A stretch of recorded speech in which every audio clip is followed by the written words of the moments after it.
Hi friends, നമുക്കിത് വായിച്ച് നോക്കാം. സ്വയം ശിശുക്കളെ പോലെ താഴ്ത്തുന്നവർ സ്വർഗരാജ്യത്തിലെ ഏറ്റവും വലിയവരാണ് എന്ന് ഈശോ പറഞ്ഞത് നമുക്ക് ഓർക്കാം. ഇത് മത്തായിയുടെ സുവിശേഷമാണ്. എന്താ പറയുന്നത് നമുക്ക് നോക്കിയാലോ. പുണ്യവാന്മാരിൽ ആരാണ് കൂടുതൽ ശ്രേഷ്ഠൻ, ആർക്കാണ് ഒന്നാം സ്ഥാനം തുടങ്ങിയ കാര്യങ്ങളെക്കുറിച്ച് നീ ചിന്തിക്കാൻ പോകേണ്ട. ലൗകിക കാര്യങ്ങളെ വിലയിരുത്തുന്നത് പോലെ സ്വർഗീയ കാര്യങ്ങളെ വീക്ഷിക്കരുത്. ലൗകിക കാര്യങ്ങളിൽ ആ വീട് ഈ വീടിനേക്കാൾ നല്ലത്, ഇങ്ങനെയൊക്കെ നമുക്ക് പറയാൻ പറ്റും.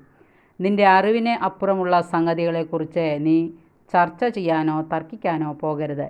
പുണ്യവാന്മാരുടെ വിശുദ്ധിയുടെ ഏറ്റക്കുറച്ചിലുകളെക്കുറിച്ച് നീ തർക്കിക്കുന്നതിനേക്കാൾ ദൈവത്തിനിഷ്ടം നീ നിന്റെ പാപത്തെക്കുറിച്ച് പശ്ചാത്തപിക്കുന്നതാണ്.